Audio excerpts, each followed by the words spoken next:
कथा के दूसरे दिन की आप सभी को हार्दिक बधाई।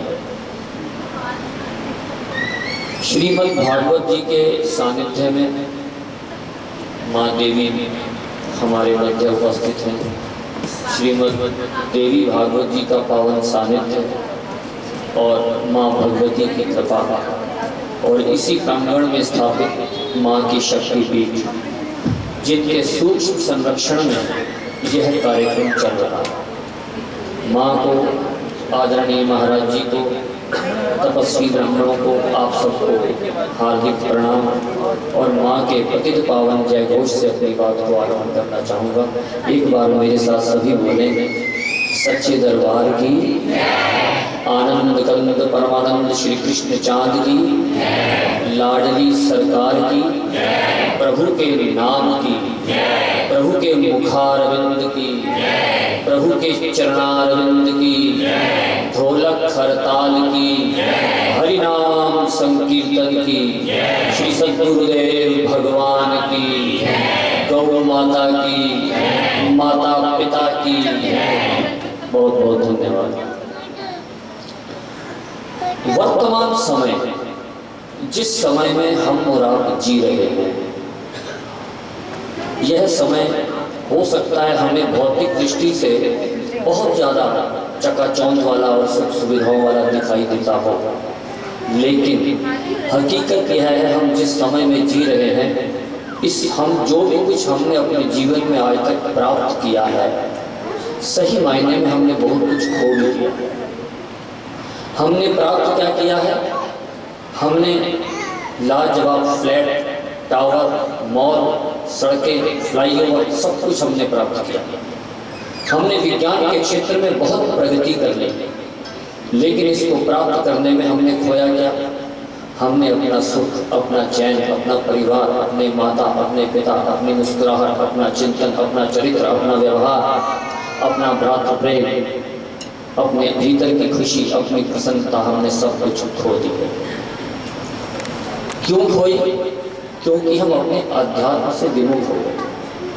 हमारे पास अपने ईश्वर के निकट बैठने का समय नहीं है, और हम सभी जानते हैं जैसी संगति करेंगे वैसे ही बन जाएंगे। मुझे बड़ा गर्व होता है श्री राधा रसिक भागवत परिवार के इन सब 50 परिवारों पर कि जो एक नियम 5 सभी परिवारों ने मिलकर के बना लिया कि हम अपनी देश संस्कृति की धर्म ध्वजा को झुकने नहीं देंगे। और यहाँ की महिलाओं के लिए मैं सबसे प्रार्थना करूँगा, ताली बजाएं। क्यों? क्योंकि कोई भी महिला का यहाँ पर संकल्प है कि एक भी महिला और एक भी पुरुष यहाँ पर भागवत परिवार का बिना अपनी सांस्कृतिक पोशाक के यहाँ पर नहीं आएगा। हम सभी माताएं बहनें यहाँ पर अपनी भारतीय परिवार में हैं, पुरुष यहाँ पर सभी कुर्ते पजामे में, धोती कुर्ता में। यह है आध्यात्म की शक्ति। कल आपसे एक निवेदन किया गया था कि आज हम जिस विषय पे बात करेंगे वह है बेटी बचाओ बेटी पढ़ाओ, और तीसरा शब्द एक और जोड़ा, बेटी बसाओ। छोटा सा एक एग्जाम्पल है। हम अपने बच्चों से मैं अक्सर बच्चों से पूछता हूँ, जो बच्चियाँ कॉलेज जा रही हैं या कॉलेज पूरा कर चुकी हैं या अभी हाई स्कूल में है, 10th में है, 11th में है, मैं अक्सर छुट्टी लेता हूँ, बेटा क्यों पढ़ रहे हो आप? बेटे ये बोलते हैं, अंकल मैं इसलिए पढ़ रहा हूँ ताकि मुझे जॉब अच्छी मिल जाए। और बेटियाँ ये बोलती हैं कि अंकल मैं इसलिए पढ़ रही हूँ ताकि जब मेरी शादी होगी ना और मेरा हस्बैंड अगर ठीक नहीं निकलेगा तो मैं अपने पैरों पे खड़ी हो सकूं। बस यही वो एक पॉइंट है जो हमारे परिवारों को तोड़ने में लगा। हम बच्चियों को इस शिक्षा को इसलिए दे रहे हैं कि अगर उसका पति खराब निकलता है तो अपने पैरों पे खड़ी हो। हमने उसके दिमाग में ये बात डाली क्योंकि अगर तेरा पति खराब होगा तो उसको छोड़ करके तो अपने पैरों पे खड़ी हो जाएगी। हम सभी बोलते हैं जैसी नियत वैसी मुराद। हम सभी अपने परिवारों में कुछ जमा करते हैं, और हम जमा करते समय अक्सर ये एग्जाम्पल देते हैं पत्नी को या पति को, ये बोलते हैं जी ये पैसे कुछ जमा कर लो, कभी बुरे वक्त में काम आएंगे। और क्षमा कीजिएगा, बुरे वक्त की नियत से जमा किया गया पैसा बुरे वक्त में ही लगता है। हम यह सोच के जमा क्यों नहीं करते कभी अच्छा समय आएगा तो हम श्रीमद् भागवत की कथा कराएंगे? इस पैसे को जमा कर लो, इस पैसे को जमा करो, जब कभी अच्छा समय आएगा हम अपने घर में श्री रामचरितमानस का पाठ करेंगे, हम कभी गौ सेवा करेंगे, हम कभी यज्ञ करेंगे, हम किसी मंदिर को दान देंगे, किसी गरीब की कन्या की शादी हुई है उसमें देंगे, क्योंकि हमारी भाव संवेदनाएं शून्य है। और हमारे समाज ने महिलाओं को पीछे कर दिया। अगर बेटी बचाओ, बेटी पढ़ाओ और बेटी बचाओ है तो ये केवल और केवल एक ही शक्ति कर सकती है, और उस शक्ति का नाम है नारी शक्ति। नारी शक्ति ही देश को बचा सकती है, राष्ट्र को बचा सकती है, समाज को बचा सकती है, देव संस्कृति को बचा सकती है, हिंदू संस्कृति को बचा सकती है। प्रश्न आता है नारी ही क्यों, पुरुष क्यों? क्योंकि नारी ही है जिसने समाज को ही नहीं, परिवार को, पूरे समाज को एक सूत्र में बांध रखा है। एक 90 वर्ष का व्यक्ति भी जब रात को सोते समय अपनी करवट बदलता है ना जी, तो एक ही बात बोलता है, हाय मेरी माँ। और मेरे को तो एक कवि की 2 लाइनें बहुत अच्छी याद आती हैं, सोते तो तब से गालिब जब माँ सुलाती थी, अब तो बस थक कर गिर जाता। हम सबने अपने जीवन को मशीन बना के रख दिया, अपने परिवार से दूर हो गए, हम लोग समाज से दूर हो गए। जो व्यक्ति आपसे ये कहता है कि महिलाओं को आगे नहीं आना चाहिए, जो व्यक्ति आपसे ये कहता है कि महिलाएं एक कदम पीछे ही रहनी चाहिए, उन्होंने कभी भारतीय संस्कृति को पढ़ा नहीं।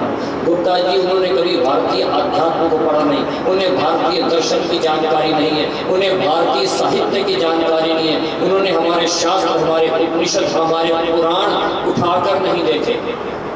आप उन्हें बताएं, हमारा वह देश है जहाँ पर भारत को भी भारत माता कहा जाता है, हमारा वह देश है जहाँ गाय को माता कहा जाता है, हमारा वह देश है जहाँ प्रकृति को माता कहा जाता है, हमारा वह देश है जहाँ गंगा, यमुना, सरस्वती, कावेरी को माता कहा जाता है। अरे हमारे यहाँ पर तो शिव के नाम से पहले भी गौरी को बुलाया जाता है, गौरी शंकर कहा जाता है, राधा कृष्ण कहा जाता है, सीता राम कहा जाता है।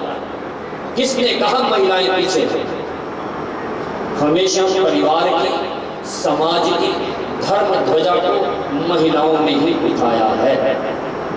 और जब तक महिलाएं और ये छोटी बच्चियां अपने घरों के अंदर कैद रहेगी ना जी, तब तक हमारा समाज उन्नति नहीं कर सकता। घरों में कैद करने से मतलब ये, जब तक हम उन्हें अध्यात्म की जानकारी नहीं देंगे। शिक्षा देना बहुत आवश्यक है, लेकिन शिक्षा के साथ साथ इन्हें अध्यात्म की भी जानकारी होनी चाहिए, इन्हें विद्या का भी ज्ञान होना चाहिए। हमारी, क्षमा कीजिएगा, हमारी बच्चियां तो आज तक दालों का नाम भी हरी दाल, नीली दाल, पीली दाल, काली दाल बोलती है। दाल का तो उन्हें नाम नहीं पता, उन्हें उपनिषद क्या बताएगा। पालक में थी, सरसों की पहचान नहीं, उन्हें राई की और सरसों की पहचान है। हम उन्हें क्या बताना चाहते हैं? हम डॉक्टर बनाना चाहते हैं, इंजीनियर बनाना चाहते हैं, पायलट बनाना चाहते हैं, हम उन्हें महापुरुष बनाना क्यों नहीं चाहते? हम उन्हें महापुरुषों की, अहिल्या की, पन्नाधाय की, रत्नाकर की हमने कहानियां क्यों नहीं सुनाते? हमारे देश में अगर वीरांगनाओं की आवाज लगाई है तो रानी लक्ष्मीबाई आई है। हमारे देश ने अगर ममता की आवाज लगाई है तो पन्नाधाय आई है, अहिल्या आई है, होलकर आई है। जाने कितनी रानियां, कितनी महारानियां, कितनी पटरानियां, कितनी क्रांतिकारी और कितनी वीरांगनाएं आई हैं। जितने ऋषि हैं, आपको पता है श्री राम जी की भी एक बहन हुई है। श्री राम जी की भी एक बहन है, वो 4 भाई एक बहन है। उनकी बहन का नाम क्या है, कोई बताएगा क्या? शांता। शांता, उसकी शादी किससे हुई? शांता जी का विवाह हुआ श्री शृंगी ऋषि से। अब जिस मां ने 5 पांडवों को जन्म दिया, कुंती, क्या वह साधारण महिला थी क्या? जिस मां ने श्री राम को जन्म दिया, जिस मां ने श्री कृष्ण को जन्म दिया, जिस मां ने पवन सुत हनुमान जी को जन्म दिया, अंजनी, क्या वह साधारण माएँ थी क्या? क्षमा कीजिएगा, बच्चों को जन्म देने वाले बच्चों के माता पिता नहीं होते। बच्चों के माता पिता वह होते हैं जो बच्चे को संस्कारवान बनाते हैं, जो बच्चे को महान बनाते हैं। क्योंकि माता पिता होने के नाते हमारा यह नैतिक दायित्व है कि हम समाज को कैसा नागरिक दे रहे हैं, ये हमारी जिम्मेदारी है।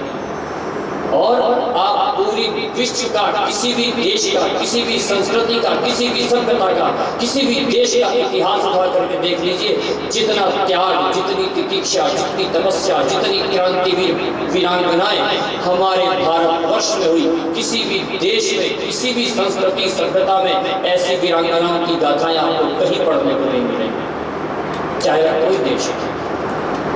और हमने अपनी इन बच्चों को अध्यात्म से दूर कर दिया।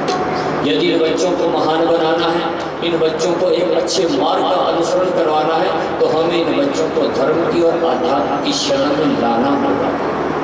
इन्हें बताना पड़ेगा लव जिहाद क्या है, इन्हें बताना पड़ेगा संस्कार किस चीज का नाम है, इन्हें बताना पड़ेगा रामचरितमानस की चौपाइयां कैसे पढ़ी जाती है। अन्यथा क्षमा कीजिएगा, अगर हिंदुत्व के लिए कुछ कर सकने की क्षमता है तो वह केवल मेरी और आपकी आखिरी पीढ़ी है।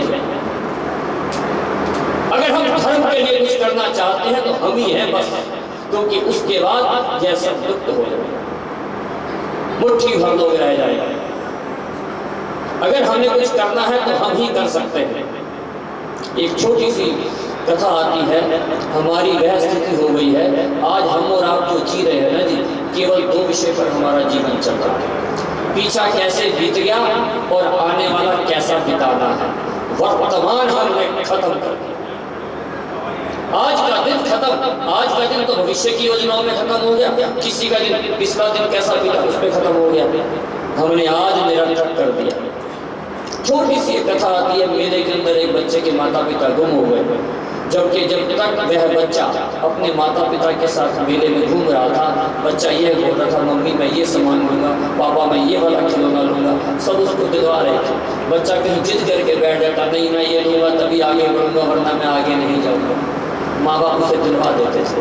अचानक से मेले में घूमकर बच्ची, माता पिता और बच्चा तीनों अलग अलग हो गए। बहुत देर तक ढूंढते रहे, जब नहीं मिला, खोया पाया विभाग में जब बच्चे को लेकर के गए, तो जब तक वह माता पिता नहीं मिले थे और उस बच्चे के माता पिता को समझदार लोग, खोया पाया विभाग के लोग बड़े से बड़े खिलौने दे रहे थे, टॉफियाँ दे रहे थे, चॉकलेट दे रहे थे, उस बच्चे ने किसी को स्वीकार नहीं करा। अब उसे केवल माँ चाहिए। क्षमा कीजिएगा, हम लोगों की भी यही स्थिति है। हम इस सांसारिक मेले के अंदर इस प्रकार भटक के रह गए कि हम उस ईश्वर रूपी उस माँ भगवती का आंचल हमारे हाथ से छूट गया। आज हमारी वही स्थिति है, हम रो रहे हैं, हम मर रहे हैं, हमारी लड़कियों को काट काट के फ्रिज में सजाया जा रहा है, हमारा चिंतन खत्म हो गया, हमारा चरित्र खत्म हो गया, हमारा व्यवहार खत्म हो गया, हमारा योग खत्म हो गया, हमारा वृक्षारोपण खत्म हो गया, हमारे सत्कर्म खत्म हो गए, हमारी नैतिकता खत्म हो गई, हमारी अच्छी सोच खत्म हो गई। क्यों? क्योंकि हमारे हाथ से माँ का आंचल छूट गया, हम धर्म के विमुख हो गए। और उसका नतीजा क्या हुआ? आज हम रो रहे हैं, हम बिलख रहे हैं, एसी में बैठ करके लेटने को प्रसन्नता नहीं कहते। क्षमा कीजिए भाई, हम सुखी तो बहुत है लेकिन प्रसन्न नहीं। हमें आनंद नहीं मिल रहा, हमें सुख तो बहुत मिल रहा, खुशी मिल रही है, प्रसन्नता नहीं मिल रही। खुशी और प्रसन्नता में यही फर्क है। हमें इन बच्चियों को अपने भारत का इतिहास, इन बच्चों को मैं दावे के साथ कह सकता हूँ, अगर हम यहीं पर ही एग्जाम एक छोटा सा टेस्ट ले लें, मैं दो फोटो अगर आप सबके सामने रखूँ, महर्षि दयानंद सरस्वती और महर्षि विवेकानंद की, क्षमा करना हमारे बच्चों को उनकी पहचान नहीं है, मैं इनसे चार वेदों का नाम क्या पूछूंगा। हमारे पास गोवा जाने का समय है, हमारे पास ऊटी जाने का समय है, हमारे पास श्री धाम वृंदावन हरिद्वार जाने का समय नहीं। कितना अच्छा हो कि हम सभी पति पत्नी आपस में अपने अपने घर में संकल्प ले लें कि हमारे जितने ज्योतिर्लिंग हैं, एक वर्ष के अंदर हम अपने अपने पति के साथ, अपने अपने परिवार के साथ हम एक वर्षीय अनुष्ठान करते हैं। चलो जी, हम ज्योतिर्लिंग के दर्शन करने का अभियान छेड़ दें। हिंदुओं को जागना पड़ेगा। हमें पता नहीं चलता अमावस कब आ गई, पूर्णमासी कब आ गई, संक्रांति कब आ गई, क्योंकि घर में अम्मा जी तो है नहीं, वो तो गांव में छोड़ा है। अम्मा जी के साथ हमारे विचार नहीं मिलते, इस करके इन बच्चियों को समझाएं, अपने वेद बताएं, उपनिषद बताएं, पुराण बताएं, तिथियां बताएं, मास बताएं, अपने त्योहार बताएं, बट अमावस बताएं, मंगलवार को हनुमान चालीसा बताएं, श्री रामचरितमानस बताएं, गुप्त नवरात्रों की साधना बताएं। इस प्रकार अपने परिवार को मजबूत बनाएं। बच्चियों को शिक्षा होने के साथ साथ विद्या भी दें। अगर विद्या नहीं होगी तो बचपन खत्म हो जाएगा। एक और बात छोटी सी, अपनी बच्चियों को अपना मित्र बनाएं, उन्हें अपना दोस्त बनाएं। जैसे हमारे दिमाग का भोजन ज्ञान है, नेत्र का भोजन देखना है, कान का भोजन सुनना है, मुंह का भोजन खाना और बोलना है, नाक का भोजन सूंघना है, हाथ का भोजन काम है, पैर का भोजन चलना है, पेट का भोजन रोटी है, भोजन है। ऐसे ही मैं आपसे पूछना चाहता हूँ, हमारे मन का भोजन क्या है? कोई बताएगा मन का भोजन क्या है? हमारे मन का भोजन केवल एक है और वह है प्यार। हम बच्चों के शासक बन गए। दिखा तेरे मोबाइल में क्या है, अपना पासवर्ड बता, किससे बात कर रहा है, क्यों बात कर रहा है, तू चाहता क्या है, तेरे दिल में क्या है, तू कमा के क्यों नहीं लाता, वगैरह वगैरह। होमवर्क किया कि नहीं करा, 6 बज गए, पार्क जाना है, जल्दी करो। मम्मी मैं टीवी नहीं देखना, टीवी 6 बजे तक नीचे पार्क में जाने का टाइम है, 10 मिनट खेलना। ये सारे के सारे हमने अपने घर में बच्चों को ऐसे बना दिया जैसे मैं बच्चे का माता पिता नहीं, बच्चा मेरा हॉस्टल में रह रहा है। अरे वो अपने लाड आपसे नहीं लड़ाएगा तो किससे लड़ाएगा भाई? दिल का भोजन प्यार है, और अगर बच्चे को घर से प्यार नहीं मिलेगा तो फिर वह बच्चा प्यार अपनी क्लास में ढूंढेगा। और क्लास में प्यार के नाम पर क्या परोसा जाता है आपको बताने की जरूरत नहीं। और वो प्यार अब्दुल भी दे सकता है, अमित भी दे सकता है। सारी बातें शुभ मंच है, सारी बातें तेरे शब्दों में नहीं बोली जा सकती, कुछ मर्यादाएं हैं। हम सब समझदार हैं, समाज में क्या परोसा है। मूवी देखने का शौक है, बच्चों के साथ जाइए। एक और बात, छोटा सा क्लिप दे रहा हूँ। अक्सर बच्चे बोलते हैं मम्मा मेरा फ्रेंड आया, मैं नीचे जरा गेट पे जा रहा हूँ, मिलने के लिए जा रहा हूँ। अपने बच्चों के फ्रेंड्स को अपने घर बुलाओ। बेटा मेरे को नहीं मिलवाएगा, तेरा फ्रेंड आया, क्या नाम है उसका? मम्मा उसका नाम सुबोध है। बेटा मुझे नहीं मिलवाएगी अपनी फ्रेंड से, क्या नाम है? मम्मा उसका नाम नेहा है। बेटा बुलाओ, अपने घर बुलाएं। बच्चे के लिए एक सोसाइटी है, आप बच्चे को चाय पिलाएं, बट बेटे को ये बेटा मैंने मठरी घर में बनाई है, खा के देंगे। बच्चे की इज्जत बनेगी, इसकी मदर इसके फादर बहुत अच्छे हैं, लेकिन आपकी आंखें सीसीटीवी कैमरे का काम कर रहे हैं। बेटा पापा क्या करते हैं, मम्मी क्या करती हैं, कहाँ रहते हो, क्या करते हो, आपको पता रहेगा कि आपका बच्चा कैसी सोसाइटी है। बेटा मुझे अपना मोबाइल नंबर दे, कभी अपनी मम्मी को लेकर आओ, कभी अपने पापा को लेकर आओ। हम उनके साथ फैमिलियर क्यों नहीं होते? अपने बच्चों के फ्रेंड्स के साथ अच्छा रिश्ता क्यों नहीं बनाते? बेटा तू मेरे को आंटी नहीं, तू मेरे को मम्मी बोला, जैसे वो मेरी बेटी ऐसे तू मेरी बेटी। बेटा तू अंकल को भी पापा बोला। क्षमा कीजिएगा, अगर आपकी 2 बेटियां हैं तो 3 बेटियां हो जाएंगी, आपके 2 बेटे हैं तो आपके 4 बेटियां। पता रहे बच्चा किस सोसाइटी में। बेटा बर्थडे है ना, बाहर नहीं सेलिब्रेट करना, बेटा आलू पूरी में बनाओ, बहुत अच्छी बात है, बेटा जाओ। बेटा लाइव लोकेशन डाल देना, मुझे टेंशन नहीं कहाँ गए कहाँ नहीं कब आओगे, ताकि हम अपने बच्चों के जितना नजदीक रहेंगे। पहले बच्चे शादी के बाद अलग होते थे जी, और बच्चे शादी से पहले ही अलग हो जाते हैं। किसी की एजुकेशन बैंगलोर में हो रही है तो किसी की जॉब अहमदाबाद में लग रही है। हम उनके साथ लाड कब लड़ाएंगे? लाड कब लड़ाएंगे? हम चाहते हैं हमारे बच्चे खूब तरक्की करें, बैंगलोर नहीं अमेरिका जाए, लेकिन वो केवल +2 तक ही है हमारे साथ।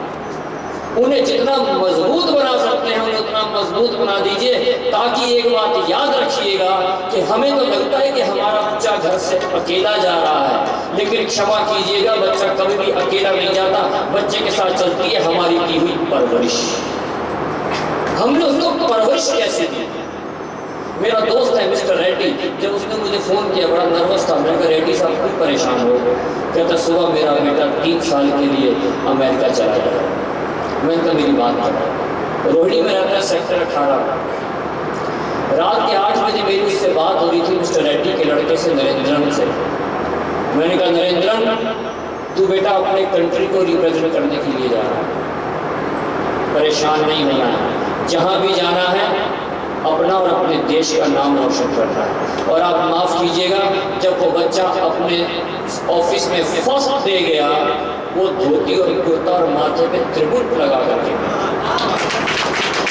और वहाँ से उसने मुझे वीडियो कॉल किया। मेरे पास वीडियो कॉल का स्क्रीनशॉट है। मैंने कहा नरेंद्रन ये क्या? कहता अंकल, मैं अपने देश को रिप्रेजेंट करने के लिए आया।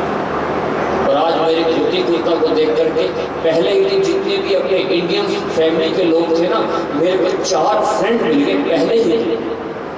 मैं अकेला महसूस कर रहा था। और हमारा जो सिने सिटी जहाँ मेरा ऑफिस है, उससे दूर भी कुछ लोग रहते थे। हम चारों ने फर्स्ट डे ही फाइनल किया कि हम एक ही जगह रहेंगे, एक साथ रहेंगे। अंकल अब क्या करना है? मैंने कहा बेटा अब कुछ नहीं करना, उस हफ्ते में एक ही दिन, केवल मंगलवार या संडे का जो भी दिन करता है, केवल हनुमान चालीसा किया गया। और आज उस बच्चे की दीर्घायु की कामना के लिए मैं आपसे प्रार्थना करता हूँ, उसके उस ग्रुप के अंदर, ग्रुप का नाम है फ्रेंड्स ऑफ हनुमान। आज उस ग्रुप के अंदर 2700 लड़के हैं जो वहाँ पर हनुमान चालीसा का पाठ करते हैं। हमें अपने संबालकों को ऐसे संस्कार देते हैं। ऐसा नहीं बनना कि हम लोगों की नकल करें। हमें ऐसा बनना है कि लोग हमारी नकल करें। मैंने जिस समय जीवन में पहली बार धोती बांधी थी, लोग मेरे को देख करके हंसे।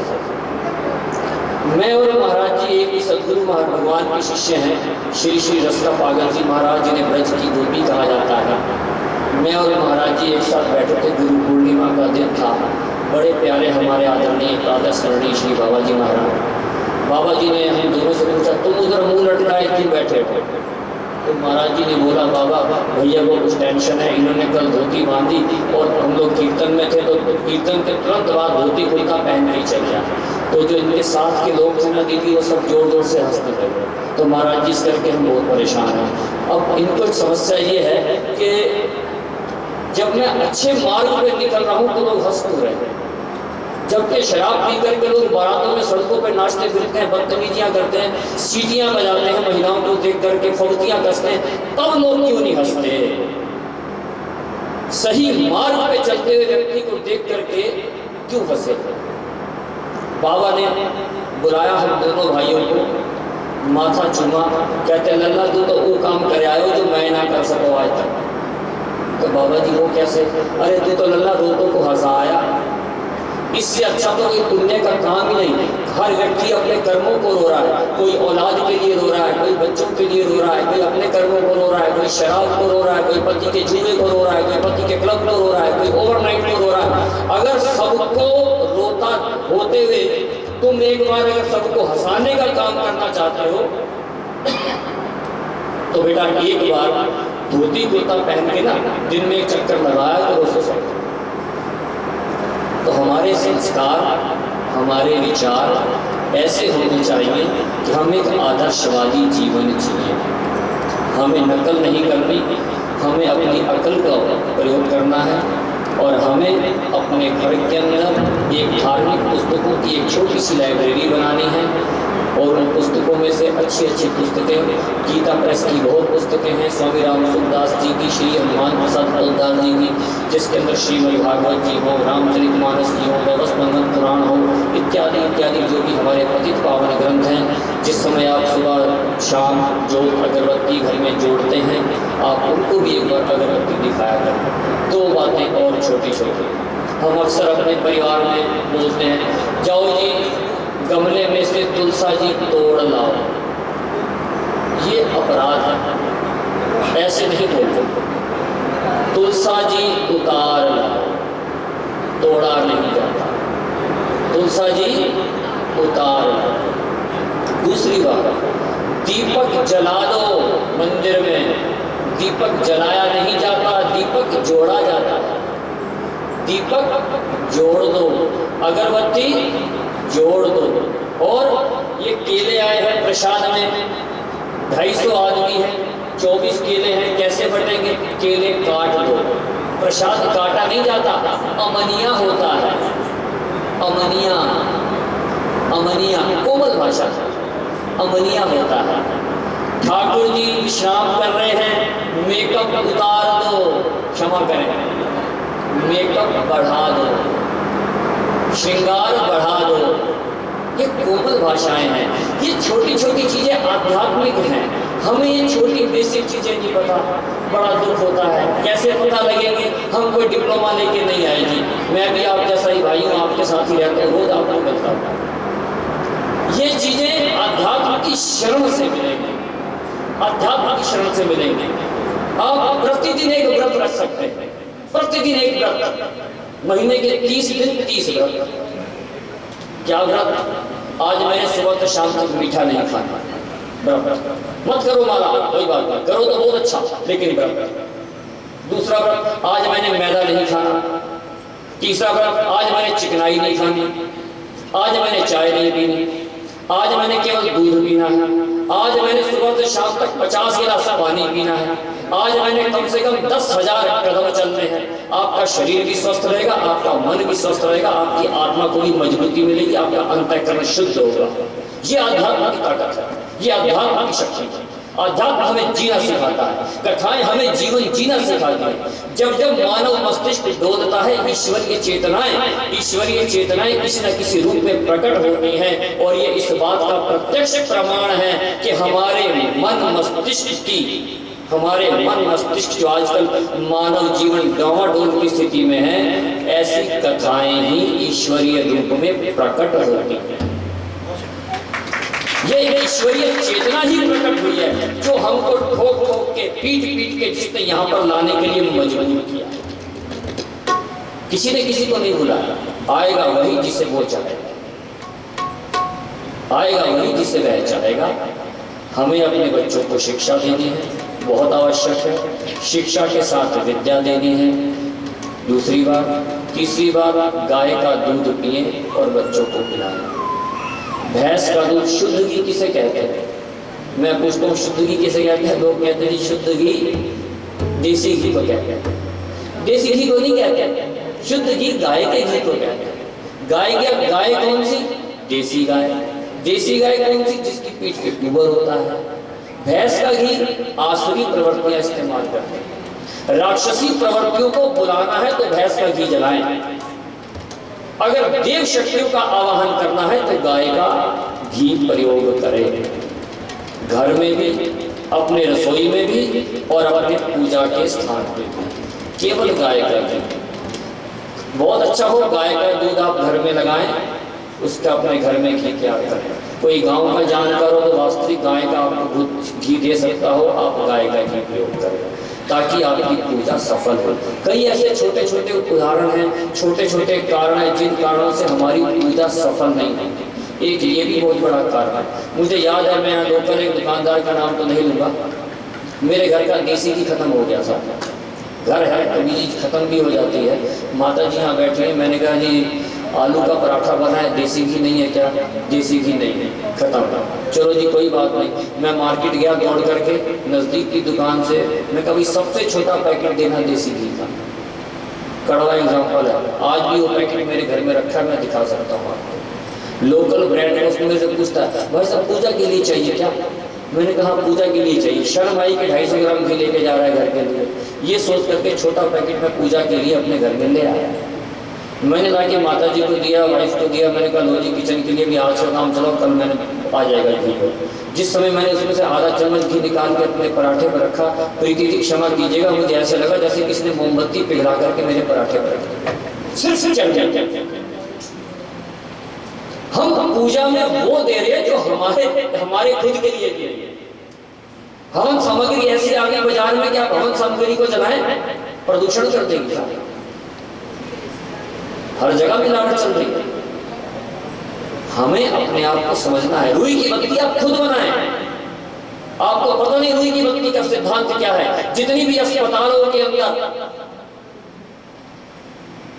वेस्ट रुई है, प्लास्टर की, ऑपरेशन थिएटर की, डेड बॉडीज की, 90% रुई वो लोग विधर्मी लोग बना रहे हैं और हमारी पूजा को निष्फल करने के लिए बाजार में बेच रहे थे।